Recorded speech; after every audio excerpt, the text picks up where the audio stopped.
স্বাগতম সবাইকে আবারও জয়কলির ফ্রি অনলাইন আইসিটি অ্যাডমিশন কোর্সে। তোমাদের সাথে আছে আমি মোহাম্মদ শাকিব রহমান, ট্রিপলি রুয়েট। তোমাদেরকে গত ক্লাসে আমি একদম বেসিক থেকে কিভাবে ডেসিমাল সংখ্যা পদ্ধতি থেকে বাইনারিতে কনভার্ট করতে হয় এই জিনিসটা শিখিয়েছিলাম। আশা করি গত ভিডিওটি যারা দেখেছো তাদের আর অক্টালে কনভার্ট করা অথবা হেক্সাডেসিমালে কনভার্ট করা কোনো কঠিন কিছু হবে না। তারপরেও যারা দেখোনি তারা আগের ভিডিওটি দেখে আসো জয়কলির ফেসবুক পেজ থেকে। দেখো, আমরা এখন আগের সেই এক্সাম্পলটাই নিয়েছি এবং তাকে আমরা এখন অক্টাল সংখ্যায় কনভার্ট করব। কিভাবে কনভার্ট করব?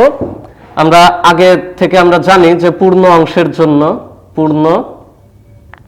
অংশের জন্য আমরা এইটাকে ভাগ করি। অক্টালের বেস কত? 8 দিয়ে যদি আমরা এটাকে ভাগ করি তাহলে আমরা পাবো এখানে 6, আমরা 8 দিয়ে ভাগ করি 5 8 40 6 65, 8 দিয়ে ভাগ করলে 8 অক্ষে 8, আর যদি 8 দিয়ে ভাগ করি 0 1। এই দেখো আমাদের ভাগফল 0 পর্যন্ত আমরা এভাবে করে ভাগ করে আসব এবং ভাগশেষগুলো সংরক্ষণ করব। তারপরে আমরা নিচ থেকে উপরে ভাগশেষগুলো লিখব। তাহলে আমাদের এই 5 to 6 এতটুকু ডেসিমালের অক্টাল কি হলো? 1016। এই তো গেল আমাদের রেডিক্স পয়েন্টের বাম পাশ, তার মানে হচ্ছে পূর্ণ অংশ। এখন আমরা রেডিক্স পয়েন্ট সহ ডান পাশ মানে ভগ্নাংশের ক্ষেত্রে লিখব। দেখো ভগ্নাংশের ক্ষেত্রে কি হয়? ভগ্নাংশের ক্ষেত্রে আমরা করেছিলাম 0.125, এটাকে আমরা অক্টালের বেস দিয়ে গুণ করব। অক্টালের বেস দিয়ে যদি গুণ করি তাহলে আমাদের 0.125 কে 8 দিয়ে গুণ করলে আসলে 1.00 পাওয়া যায়। দেখো আমরা এক গুণেই আমাদের ফলাফল 0 নিয়ে আসতে পেরেছি। আমাদের পূর্ণ অংশ হচ্ছে 1, তার মানে আমাদের ভগ্নাংশের ক্ষেত্রে রেজাল্ট হচ্ছে 0.125। এটা যদি আমরা অক্টাল এই জিনিসটার ডেসিমালকে আমরা যদি অক্টাল করি তাহলে তার উত্তর হবে 0.1 বেস 8। এখন আমাদের টোটাল উত্তর হবে, আমরা লিখতে পারি সুতরাং অথবা অতএব, যা ইচ্ছা তাই লেখো, 5 to 6.125 বেস হচ্ছে 10। এইটার হচ্ছে আমাদের অক্টাল কি পাওয়া গেল? শেষ পর্যন্ত আমাদের অক্টাল পাওয়া গেল 1016.1। অবশ্যই বেস 8 দিতেই হবে। এই তো গেল আমাদের খুব সহজ পদ্ধতিতে অক্টাল সংখ্যায় কনভার্ট হয়ে গেল। এই পদ্ধতি ইউজ করে এখন তোমরা যে কোনো সংখ্যার অবশ্যই অক্টাল করতে পারবে। এখন আমরা চলো ঝটপট এই উদাহরণটা নিয়েই একে আমরা হেক্সাডেসিমালে কনভার্ট করে ফেলি, দেখি কি পাওয়া যায়।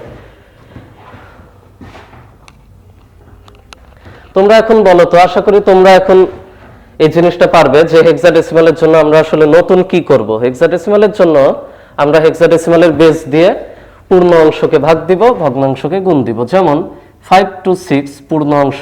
এখন আমরা একে হেক্সাডেসিমালের যে বেস আছে, হেক্সাডেসিমালের বেস হচ্ছে 16 দিয়ে একে আমরা ভাগ করব আর ভাগশেষ সংরক্ষণ করব।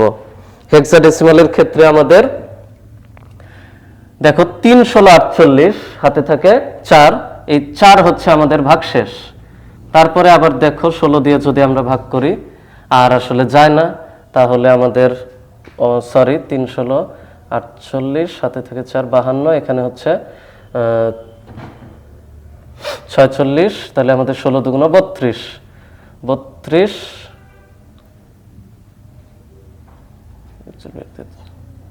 46, এখানে থাকতেছে আমাদের 14। আচ্ছা, হাতে থাকে 14। এখন আমরা 16 দিয়ে ভাগ করলে 16 দুগুণ 32, হাতে কিছু নাই। আবার 16 দিয়ে ভাগ করলে দেখো 0 এবং এই 2 আমাদের হচ্ছে এই পাশে তোমার ভাগশেষ আকারে পড়ে থাকে। আমাদের ভাগফল 0 পর্যন্ত করা কমপ্লিট এবং আমরা নিচ থেকে উপরে সংরক্ষণ করব। তোমাদেরকে আগেই বলেছিলাম এই যে 14, এটা একটা হেক্সাডেসিমালের অঙ্ক মানে একটাই ডিজিট। তাহলে 14 কে আমরা একটা ডিজিটে কিভাবে প্রকাশ করব আমরা শিখেছিলাম। এটাকে আমরা ব্র্যাকেটে লিখব ই, কেননা এ মানে 10, বি মানে 11, সি মানে 12, ডি মানে 13, ই মানে হচ্ছে 14 এবং এফ মানে হচ্ছে 15। তাহলে আমাদের পূর্ণ অংশের ক্ষেত্রে রেজাল্ট কি পেলাম আমরা? আমাদের 5 to 6 বেস হচ্ছে 10, এটার রেজাল্ট আমরা পেলাম হচ্ছে 20E, অবশ্যই বেস 16। এবং আমরা যদি ভগ্নাংশে যাই 0.125, এই ভগ্নাংশকে যদি আমরা এখন 16 দিয়ে গুণ করি, কেননা আমরা আগেই বলেছি কেন গুণ করতে হয় 16 দিয়ে, কারণ এটা হচ্ছে হেক্সাডেসিমালের বেস 16। যদি আমরা গুণ করি তাহলে কি পাবো দেখো, আমরা পাবো আসলে 2.000 এবং পূর্ণ অংশ আমরা পেলাম 2, ভগ্নাংশ আমাদের 0 হয়ে গেল। তার মানে আমাদের আর কিছু গুণ করার দরকার নেই, আমাদের ভগ্নাংশের ক্ষেত্রে উত্তর হবে হচ্ছে 0.125 বেস 10 ইকুয়ালস টু পয়েন্ট, অবশ্যই রেডিক্স পয়েন্ট 2 বেস 16, কেননা এটা একটা হেক্সাডেসিমাল নাম্বার।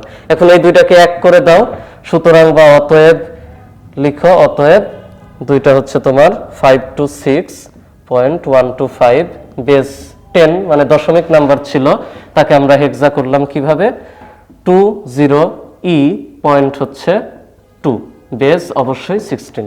এভাবে দেখো আমাদের এই সংখ্যা পদ্ধতিটা, এটা একটা হেক্সাডেসিমাল সংখ্যা পদ্ধতিতে কনভার্ট হয়ে গেল। এখন এই পদ্ধতিতে আসলে আমাদের ডেসিমাল থেকে বাকি তিনটাতে কনভার্ট করতে হয়। এখন আমরা পরের কোনো ভিডিওতে শিখব কিভাবে বাকি তিনটা থেকে আমরা ডেসিমালের দিকে ব্যাক করতে পারি, মানে আমরা ডেসিমাল থেকে এই দিকে আসলাম, এর পরের ভিডিওতে আমরা এই দিক থেকে ডেসিমালের দিকে যাওয়া শিখব। ততক্ষণ পর্যন্ত